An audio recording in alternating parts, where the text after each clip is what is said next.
a space to speak your mind with Cornwall Mind for better mental health. I'm Richard, and this is A Space to Speak Your Mind, a radio show and podcast about mental health made by people with lived experience in association with Cornwall Mind. We do cover subjects that some listeners may find distressing. For more information, help and support, visit cornwallmind.org. And on the show later, I'll be speaking to Dr. Sara Kayat about the recent Sexual Abuse and Sexual Violence Awareness Week, where NHS England announced a £200 million funding boost for sexual assault and domestic violence services over the next 3 years, including enhanced support services for victims and survivors of sexual assault and abuse who have complex trauma-related mental health needs. I'll be speaking with Lea Thomas from the Cornwall Marine Network group about Blue Health Therapy. Also, I'll be having a conversation with Jolly Roger, a Cornish sea punk folk band who are inspired by the sea growing up in the pirate haven of Penzance and who use nautical metaphors and pirate history to speak out about mental health issues as well as the better things in life. And we'll be showcasing some of their songs in today's show. And Lynda Thomas from Marie Curie in Cornwall will be letting us know about the upcoming National Day of Reflection. First, as almost 1 in 3 UK employees took leave in 2021 for their mental health, with these days estimated to have cost businesses £12.7 billion, we're asking, are they worth it, helping to reduce incidents of burnout and greatly improve workplace morale? 43% of workers say their mental health has declined since the start of the pandemic, driven mainly by anxiety about losing their jobs and poor life-work balance. Taking leave to look after your mental health can reduce the likelihood of burnout and make employees feel more valued by their employers, as it's a way of showing understanding towards personal boundaries and limits. Additionally, allowing flexibility and granting the most wanted changes requested by workers, such as providing extra wellbeing and mental health support, can provide critical confidence and reassurance at a time where we're still undergoing great change in the workplace. So I'd like to welcome workplace wellbeing expert from Westfield Health Group, Director of Wellbeing, Richard Holmes. Good to have you on the show today. Yeah, good to be here, Richard. So how has the mental health of the workforce changed in the last 2 years, do you think? Well, I think everybody listening to this can appreciate that the last 2 years have been very, very difficult. And that certainly has had an impact on how people feel and their mental health more broadly. The research just produced by Westfield Health has highlighted that 4 out of 10 of us believe our mental health has declined since the start of the pandemic. And I don't think that'll be any surprise to anybody listening. The figure I find startling as a Director of Wellbeing is that almost half of us find that our mental health affects our productivity at least once during the week. And how do you think that has impacted really on our changing work patterns and where we've been working and who we're working with? Has that had a huge impact, do you think, now we're coming into a different stage of the pandemic, and do you think that's affecting businesses still? Oh, absolutely. And I think one of the things that we shouldn't be complacent about is the fact that as restrictions start to ease, those easings of restrictions also bring their own challenges, pressures and anxieties, don't they? So I don't think we need to get complacent that it's over and now everything will be wonderful. There's going to be a hangover effect and the getting back into a different rhythm effect. But listen, on average, if we take all your listeners listening to this now, on average, they will have taken 3.5 days off sick due to mental health last year alone. That's the size of the impact that we can see. And of course, whilst the pandemic has been very positive in terms of really bringing well-being and mental health to the agenda, and in some ways starting to tackle the stigma about mental health, that figure is probably still the tip of the iceberg. There'll still be people taking time off and pretending it's a cold or a cough, that type of thing. And also, those are really the people that are recognising that their mental health is being affected. I suppose there's still people that haven't made that recognition or still suffering in silence. Absolutely. And there's a big part for us all to play in terms of educating people as to how to understand when they're under strain. Both in terms of managing yourself when you're not feeling quite how you should be, but also if you're not in that situation, being able to spot and identify things in people that are close to you and then being able to sort of reach out to provide some support to them. Do you think employers are being more receptive now? I think obviously because everyone's gone through this together, and I'm sure people are more aware of the kind of things with anxiety and depression and the overload that we're getting and obviously everything that's happening within our own personal lives. Do you think employers are being more sympathetic? Do you think people are more inclined to actually approach their employers? Definitely. There's a sea change movement that's going on. Personally, I'd like it to be a lot further ahead than it is, but it is certainly happening. One of the things that I saw lately from a report in terms of, if you like, what the key items on boardroom agendas are this day, the top two, the first one was how do we recruit and retain top talent? The second one was wellbeing. And actually, those two are intrinsically linked together. One of the things that we found from the research was that more and more people are expecting from their employers continued flexibility in the way they work, wellbeing support, and specifically mental health support. And if, as an employer, I don't start providing those types of support benefits, I'm not going to be able to attract the right type of people that I was able to beforehand. And especially if you've gone to all the effort of training someone and having good people within the company to understand that they may be going through difficult times, you do want to be able to retain them because they are people that you want to have in your business and you want to grow and you want to support them. And obviously when they're feeling appreciated and that they're being understood, they're more likely to perform better and want to stay within the company. Yeah, absolutely. I mean, the big figures that are always tossed about, and it is in the Westfield Health report, is the cost to UK business of people being off sick due to mental health last year was 12.7 billion. That's to the whole UK business community. A lot bigger cost than that is one we don't see, which is where we're not able to retain our top talent. And we've got the costs of recruitment, the disruption to business while we find their replacements and they get going again. So we need to look at how we treat, support our people, not just from the obvious costs, but in terms of how that helps us prevent disruption to our business and allows us to continue to grow. And has there been an impact in different parts of the country? Obviously, we're down in the southwest, but I know there's a kind of north-south divide, isn't there? Yeah, there was something really, really interesting came out, and that was this divide that you talk about between the north and south. And obviously the south, a significant part of the south is your area, the southwest. And what we found was that people in the south take more time off due to mental health concerns, on average 4 days a year, compared to the north at 3 days a year.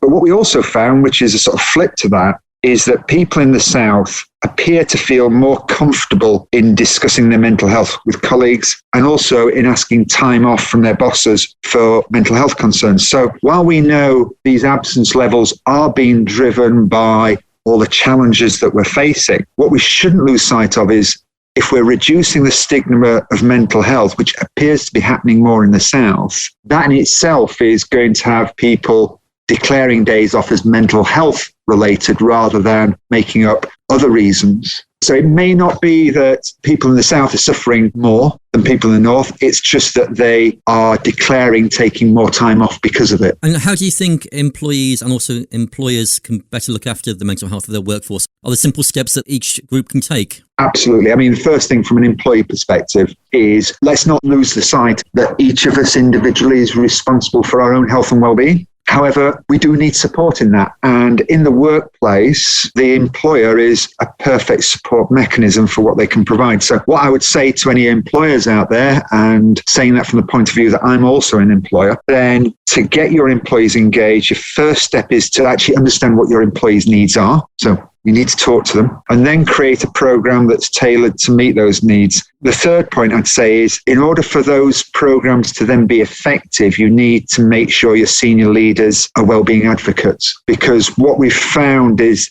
the most important thing within a workplace for promoting good health and well-being is the culture and environment within that organisation that makes you and I feel comfortable that we can hold up our hand and say, I'm not feeling good.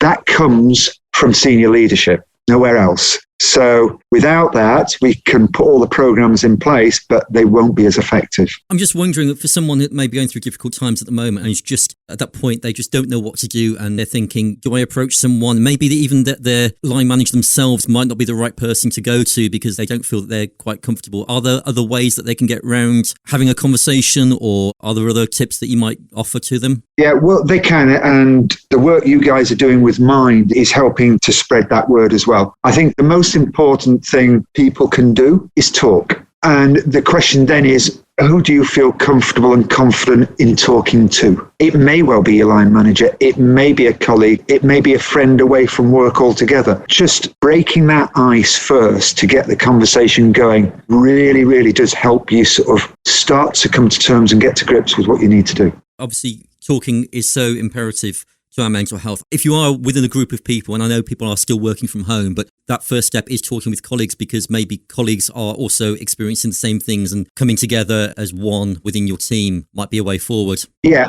And I think what we can do in teams as well, and because work is just a set of teams, isn't it, is if you're not suffering from poor mood, depression, anxiety, you're perfectly okay. You've got a role to play too, in terms of if you spot a friend or a colleague isn't quite themselves, then it's your responsibility in some ways to reach out to them and just ask them whether they're okay. And actually not push that on them, but offer them the opportunity that they can talk. You're there for them if they want to talk. For employers, maybe they're in a small business and haven't got the infrastructure there, is there something that they can do as well to support the people that are working under them? Yeah, and you know, I work with organisations of all sizes. Quite often, the easiest organisations to work with are the smaller ones, because you tend to have a closer knit community of employees. They tend to have closer relationships between the employee and line managers and owners. So in a lot of ways, the smaller organisations, you could say, a better position because they've got a closer relationship between each other. And really, so if people are listening today as either an employer or an employee, and they're thinking, this resonates with me, is there somewhere they can go to get some more information on what we're talking about today? Yeah, so if you're an individual and you're just wanting some information and advice, then just Google Westfield Health Resources. If you're an employer that's wanting to understand how can I as an employer support my people better, then go to our website, westfieldhealth.com. Fantastic information on there. So take a few minutes, just have a look on there, and hopefully if anyone is going through some difficult times, that they can seek some support and some help. Richard Holmes, Director of Wellbeing for Westfield Health, thank you so much for being on the show today. No, absolute pleasure. Thank you for having me. A space to speak your mind. There's a space to speak your mind. I'm joined by Lynda Thomas, who's the community fundraiser for Marie Curie in Cornwall. So just remind us, what is this National Day of Reflection that first started last year? Well, it's a day of reflection which Marie Curie led on in 2021. This year will be the 2-year anniversary since the first lockdown, and Marie Curie is preparing to lead this day of national reflection again on the 23rd of March this year. It's an opportunity for us all to remember people that we've lost, loved ones we've lost during the 2 years, whether that's through COVID or through other illnesses, but a time to come together and to remember and reflect. And how important is it having a day like this to recognise grief and to talk about it more?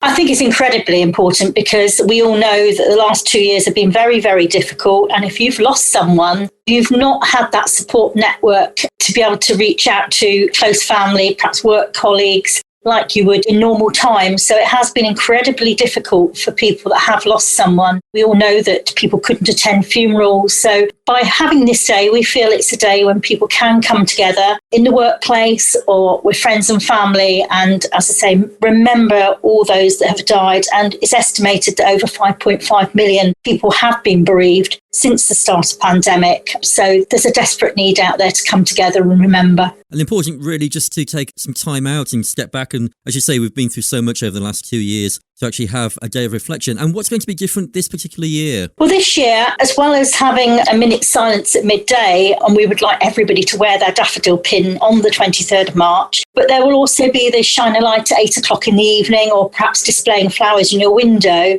But one of the new ideas for this year is to visit a wall of reflection or remember a loved one in your own way. Now, walls of reflection are where they're basically a wall where people can go along in the 2 weeks before. Obviously, it's all got to be agreed wherever that wall is going to be held, whether it's a country house or a workplace, where people can go along and leave a name and a message to remember someone. And then on the day, come together at that wall of reflection to remember people. And people can sign up for that on our website. Very easy to do, to visit the Marie Curie website. But we will also, during the day, we'll be running 7 online organisation talks and discussions, which are free for people to join. And again, they can sign up by doing that on our website. Oh, that's good. So what will the talks be about? There's different talks. There's a moment of reflection, which is being led by our Marie Curie ambassador, Downton Abbey legend, Jim Carter. And he's going to build up to the nationwide minute silence at noon. We have the Memory Kitchen with TV presenter Mel, I can never remember how to pronounce her name. Is it Mel Goodrich? That's it, that's the one. She's bringing together some special guests around the kitchen table to share family recipes and discuss grief. So I think that one will be quite a nice one to attend. I plan to join that one. And we have the Grief Toolkit, which is Julia Samuel and Dr. Catherine Mannix for this session, Understanding and Managing Grief. But there's a few others as well, including a yoga workshop to explore emotions, which some people might find interesting, which is being led by experienced yoga teacher Pip Roberts. Oh, that sounds fantastic. So something for everyone, really. Yes, I think there will be. It definitely would be worth taking a look at the website and seeing how people can get involved in this National Day. There's over 200 organisations already signed up. We have Rotary clubs and all sorts of other organisations that have signed up that will be having their moment of reflection on that day and joining this National Day of Reflection. And you mentioned there the website. So if people want more information or to find out about the wars of reflection that are happening, where's the best place for them to go? It's the website is mariecurie.org.uk/Day of Reflection. And as we've said before, you are based in Cornwall, so if people want to get in contact with you, they can go through the website and speak to you through the website as well. Our support line is open for anybody that does need to speak to somebody, whether that's regarding a terminal illness or for bereavement counselling. That is a free phone line, and there are trained staff on there ready to speak to people. Anybody perhaps might need somebody to speak to. It's 0800 090 2309.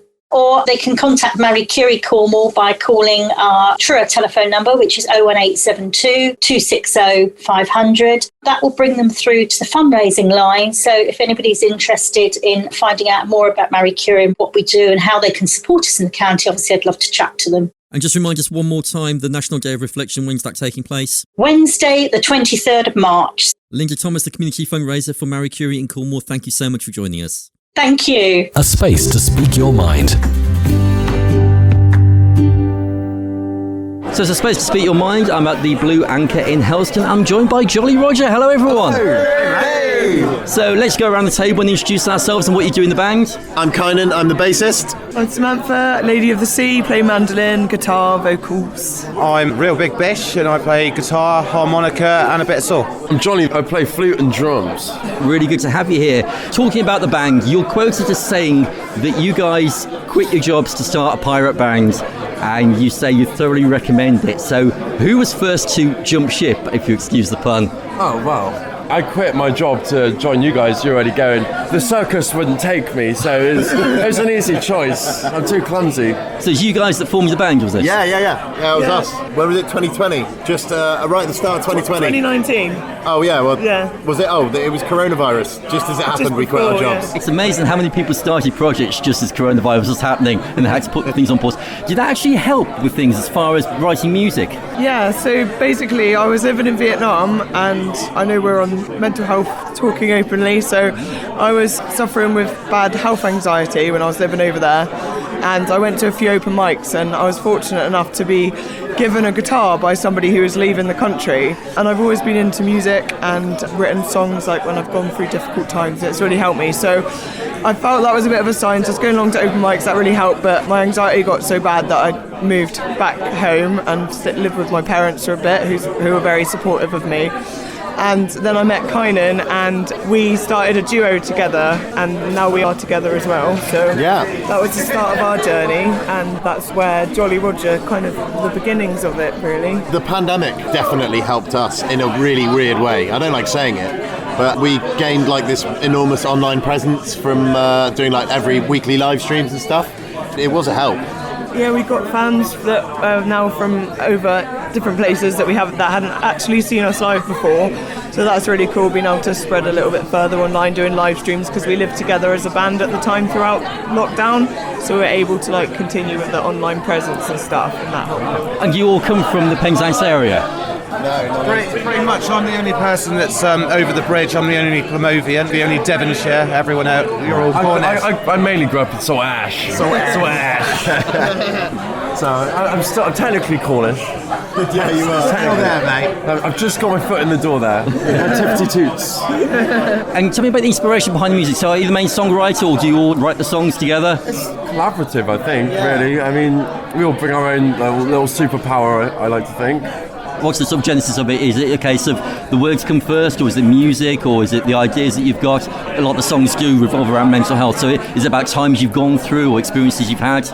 Sometimes the song comes first, sometimes the guitar comes first, sometimes the lyrics come first. It kind of depends, and we all come up with different things together and write together, or somebody might present with an idea or a theme and then it gets changed and added to and things like that. But back to the job thing, Bish has recently joined us. He's on his 5th gig with us. We're still trying to convince him to quit his job. Oh wow, so you're still working? Yeah. But maybe not so much in the near future. Is this live? We had a word with this boss. What jobs were you doing before, just out of interest? I was the regional manager of a private ambulance company. I was a youth worker and I taught English online. I currently build super yachts for billionaires on minimum wage. Wow, and you want to leave that to pursue music? No, I love my job right now. It's really good. They vote confidence in their employees and they pay well. That's more of a sideline, yes. And yourself? I used to do biodecontamination at the hospital. Wow. It sounds more impressive than it is. So there is a bit of a medical background then as well for you both? Well, we like to think of it as medicine and music. Our music is the medicine for the masses. Well, I was going to say, because there is a lot of the metaphors that you use, the nautical metaphors, obviously with the pirate theme and the pirate history, and you do speak about mental health. So we've touched upon really the reason for that, but do you find actually talking about these different things helps yourselves as people and gets you on the journey, and also people listening to the songs? Yeah. Being able to talk about it openly is really important. I think there was a lot of stigma, especially coming from my family. My mum's a psychiatric nurse, so she is constantly giving me therapy, which is really nice. But yeah, I think getting out there and talking about it is really important. I think like our whole ethos when we write songs, we always try and write about like really real truths and like real things. Weird little fantasy setting. It's easier to open a dialogue because it's more fun-loving, but try and keep it as real as we can. But disguised as piracy. And I do love the ideas, and especially the songs. I mean, I'm going to talk about some of the lyrics here, and your song Breathe, the chorus is breathe, breathe, a last breath, I'm caught up in the nets, drag me down to the depths, my mental shipwreck. So those are really powerful words. Breathe, breathe, a last breath, I'm caught up in the nets, drag me down to the depths, my mental shipwreck. So we wrote that song with a former band member, my brother, who recently has left the band, unfortunately, but we wish him well with what he's doing now. And us together, we've both been through our own mental health journeys with depression and anxiety, as I mentioned before. And we kind of feel like sometimes we're at points where we're kind of gripping on to something and like trying to remember what it is that we're doing. And it's about like that mental shipwreck within yourself always being there, but just trying to remember to breathe through it. And even if it feels like it's the last kind of breath that you've got, just keep trying to stay afloat, I suppose. Yeah, it does make sense. I mean, there is so much analogy as well with the sea and with waves. I mean, it is all the natural effects that we have with the sea and all the kinds of things that go with it. I mean, one of your other songs, We Rise, you talk about the storms there. So through the storms, big or small, we will rise, we won't fall. Up and down, standing tall, it's the water that decides our lives. So using that metaphor of the sea, of the journey, and we are all affected by nature, by things that are going on in our lives. And I just think it's just a really powerful imagery to be using. Sound of the shanty makes the spirits of the ship stay high. Storm big or small, up and down, through it all we ride. Different vessels we are in, but together we will swim. It's the water that decides our life. Our life.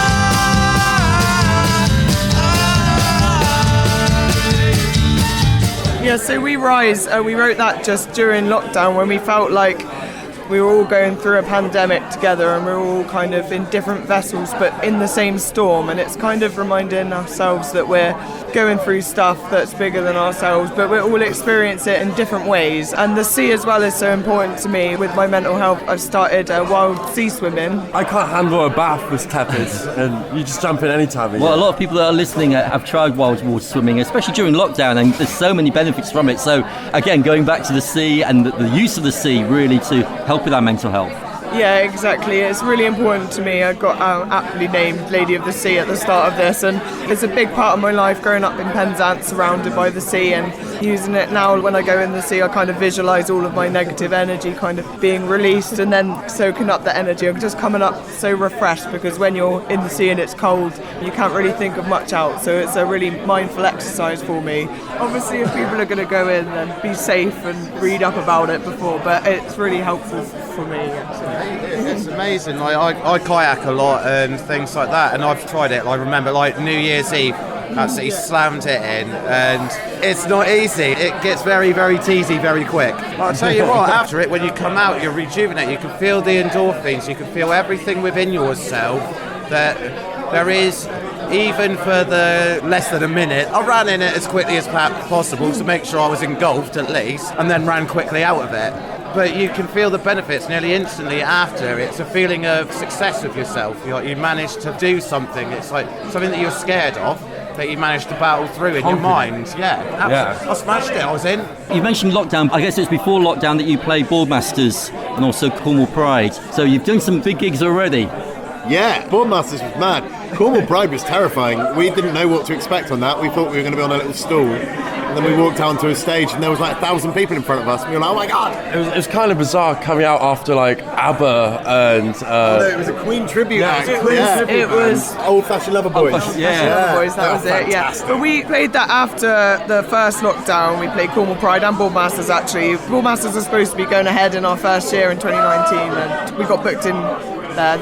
And they got cancelled, but Cornwall Pride, we got involved in a lockdown singing thing with lots of other wonderful, talented local musicians. We got involved in Cornwall Pride there, and after doing that, that's where the gig came about, and that's how we got to play Cornwall Pride, and it was fantastic. So. And you've also supported people like Fisherman's Friends, who are massive with their film, and everyone knows them. That must be quite a thrill. That was fantastic as well. So what's next for the band? We've got the summer ahead of us. Have you got gigs planned?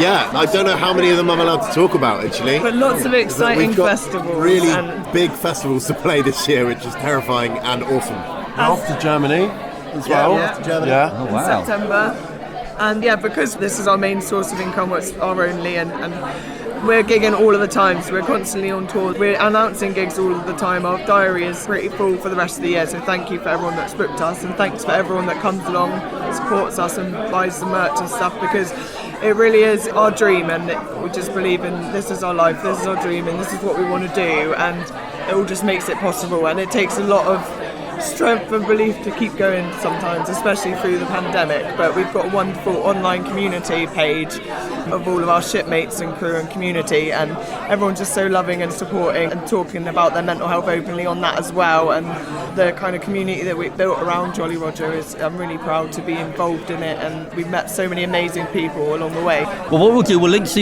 your social media as well, so people that are listening now can access and find out where you're playing over the next few months. But for now, have a great gig tonight, and thank you so much, Jolly Roger, for joining us. Thank you. So close to you, yet so far removed. Let's do what we can to turn it round. When we look back when we're older and are standing shoulder to shoulder, we'll thank ourselves for not being so proud. Reach out, ignite the light. Don't be ships passing in the night. A space to speak your mind with Cornwall Mind for better mental health. So I'm joined by Lea Thomas on Gilly Beach here in Falmouth, and we've got lots of dogs around us and we're going through a dog walk. So Lea, really good to have you here. Just tell me a little bit about what you do at the Cornwall Marine Network Group. What we do at Cornwall Marine Network is our new project is called Blue Health, and there's been a lot of research done recently at Exeter University regarding Blue Health. And simply what Blue Health means is that if you spend a short time of your day either by rivers or the sea or lakes or even fountains or streams, it really has a positive effect on your well-being and physical health. So what we thought we'd do is promote Blue Health in Cornwall, as we're surrounded by the lovely oceans and the sea. And I don't think people realise how good it is for you just to go out and have a walk. So our Blue Health project is helping people who, through COVID, have felt a little lost, a little isolated, may have lost their jobs, feeling a little down, or just a bit at loose end, really. So we wanted to benefit that. So we thought long and hard about how we could help and promote Blue Health at the same time. So we designed and developed a series of workshops. All of them have the marine theme, obviously. So part of it we've done so far, we've done creative writing, we've done art on the beach where we've painted seaweed using seawater and watercolours, all sorts really. Our next project is going to be doing ceramics. That's going to be at the Princess Pavilions here in Falmouth, and that's going to be on a Thursday from 1 till 3. It's totally free. All the materials are included, and I even treat you to coffee, tea and cake, so what's not to like? You'll be meeting like-minded people, and it's very informal, and we usually try and have a guest speaker every week for just half an hour at the end of the session to tell us about what they do. So far we've had Paul Team, who's a poet of the spoken word, and he came along and read some of his poetry for us and performed it. We had Jo Jakeman last week, and she came and read her new novel that's been published on Thursday. She's done 3 so far. This will be the 3rd one. She's recently moved to Cornwall, so that was a nice surprise, and she read from her book, which was brilliant. Another thing I was thinking is, it's good, if you're feeling down, it's good to get out and about. We've already said that being by the sea is really beneficial. So I thought you might feel a bit self-conscious having a walk by yourself. But if you brought your dog with you, that's a whole different matter, isn't it? So in darkest January, we started dog walking. So we meet here on Gilly Beach at 10 o'clock in the morning outside the Billy Beach Cafe. And we go for a walk with the dogs down to Swampole and take a slow walk back, and then we let the dogs on the exercise field for a while, and then we walk back, and then we have tea and coffee and cake, and then we're usually joined by a guest speaker. So far we've had Chris Freer from the RNLI talking about beach safety and taking care of your dog on the beach or near water.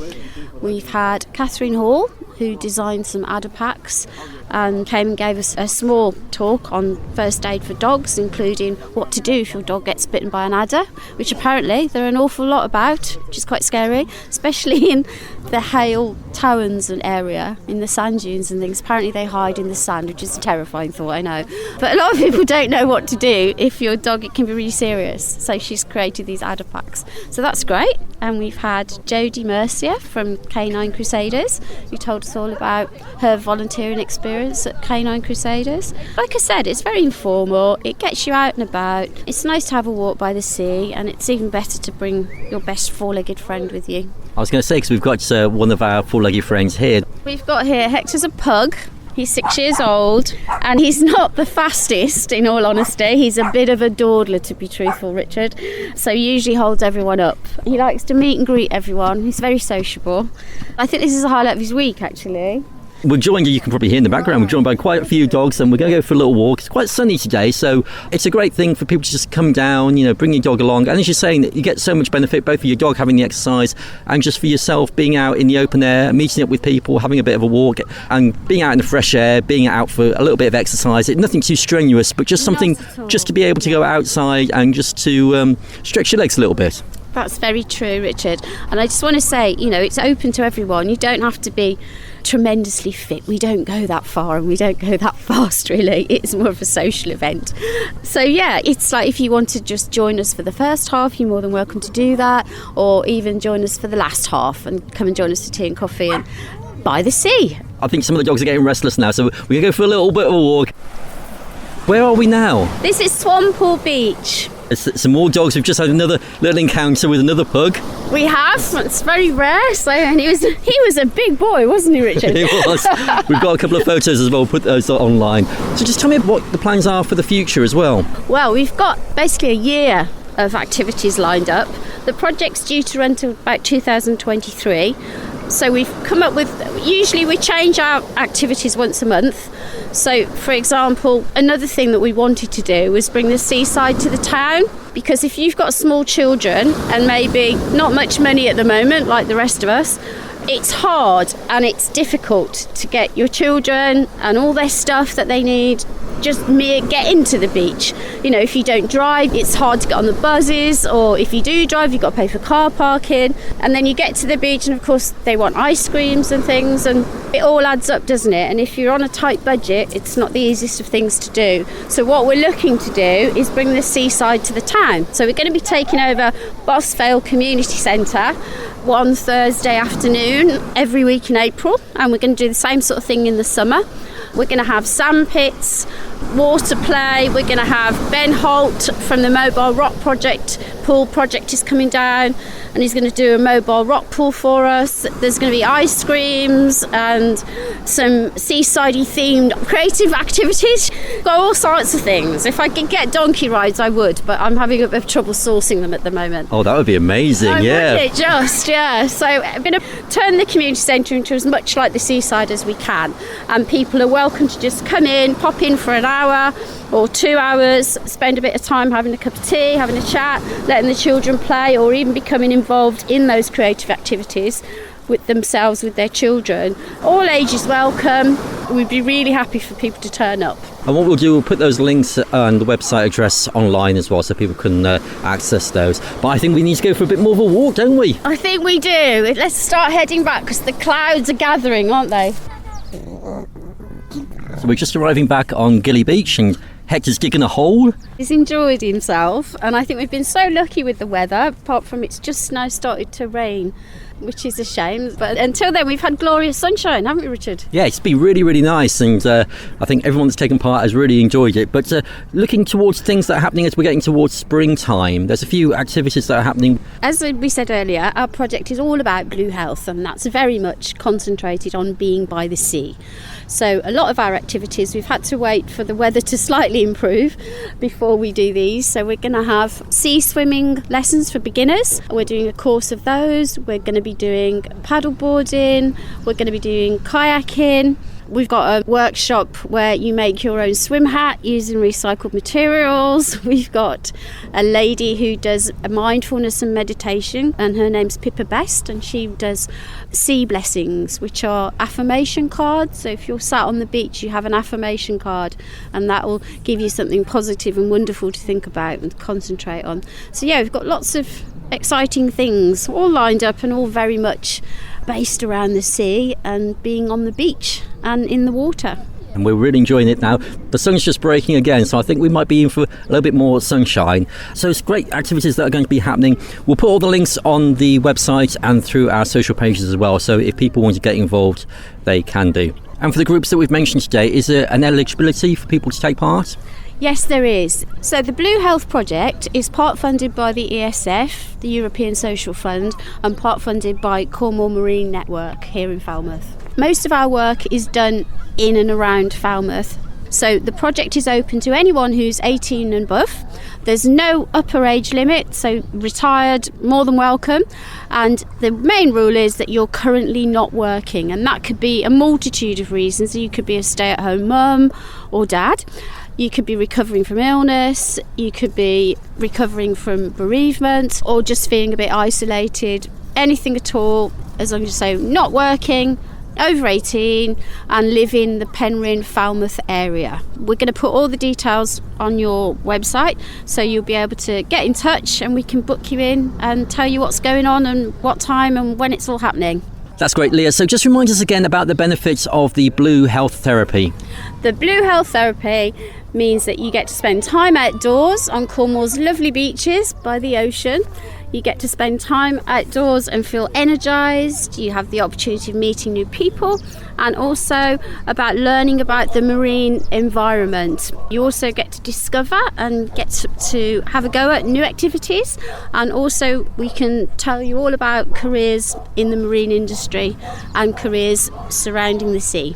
It's been great to have you both here. So Hector, I hope you've enjoyed your walk today, and Lea Thomas, who's the Community Engagement Executive for Cornwall Marine Network Group. Thank you so much for today. Thank you for accompanying on our walk today, Richard. A space to speak your mind with Cornwall Mind for better mental health. A new survey found 2 in 5 people aren't sure or don't know where to get help after being sexually assaulted, with 72% unaware there are NHS specialist sexual assault services who can offer confidential support. More than half of people who have experienced sexual assault also say they do not seek help afterwards. So Dr. Sara Kayat, welcome to the show. And many people aren't aware there are these sexual assault referral centres. Could you tell me about what these are and what support they offer? Absolutely. Look, so sexual assault and abuse can just happen to anyone, and it can be a one-off event or it can happen repeatedly. But we know that a lot of people don't know where to go to get that help and support that they need. And that's where sexual assault referral centres come into play. They provide a safe space and dedicated care through the NHS for people that have been raped, sexually assaulted or abused. And they're here for anyone, regardless of when the incident happened.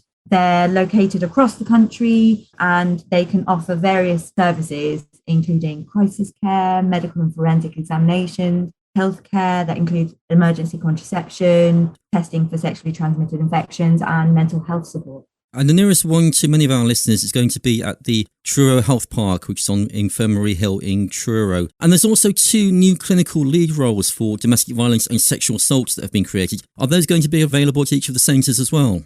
Yeah, so the plan is that these are available nationwide. And help and support is available regardless of when the incident may have happened as well. Exactly. So this incident could have just happened or it could have been years ago, but we want people to know that we are here for you, here for everyone, regardless of when the incident happened. And can you make an appointment on someone else's behalf? Absolutely. So if you are not sure if you want to make the referral yourself, then please do ask another healthcare professional, a charity member, a friend, family member to do this for you. And you mentioned before that there are forensic examination facilities and also help to talk to the police and support with the criminal justice system. Does that also include helping if the case were to go to trial and go to court? Exactly that. So if you do decide that you want to report this assault to the police, you get trained advisors that are able to help you throughout the criminal justice process, which includes going through trial should it go to court. And what would your advice to someone who may have been sexually assaulted or abused, whether it be as an adult or as a young person? I just want to ask anyone that has gone through anything like this to please come forward and get the support that you need. We are here for you. We're available and we will support you through it. We will believe you. Of course, remembering as well that it wasn't their fault and sexual violence is a crime no matter who commits it or where it happens. So really it's to say to people, don't be afraid to get help. Please don't be afraid to get help. As you said, sexual violence is a crime and you shouldn't be afraid to get help. This wasn't your fault. This is something that's been done to you and it's not fair, but we are here to help you. So where can people get more information if they want to look for these sexual assault referral centres? Yeah, please do go to nhs.uk/SARCs and you can find your nearest centre there. And the 24-hour phone number is 0300 303 4626. That's 0300 303 4626. Dr. Sara Kayat, thank you so much for joining us today. Thank you. A space to speak your mind.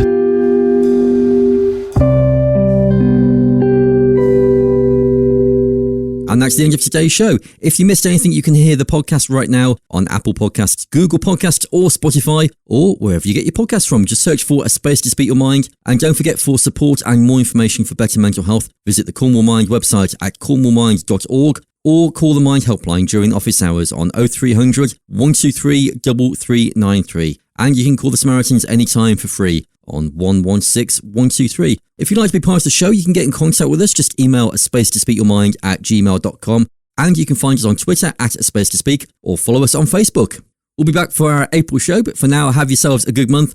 And we'll catch you next time on A Space to Speak Your Mind. A space to speak your mind with Cornwall Mind for better mental health.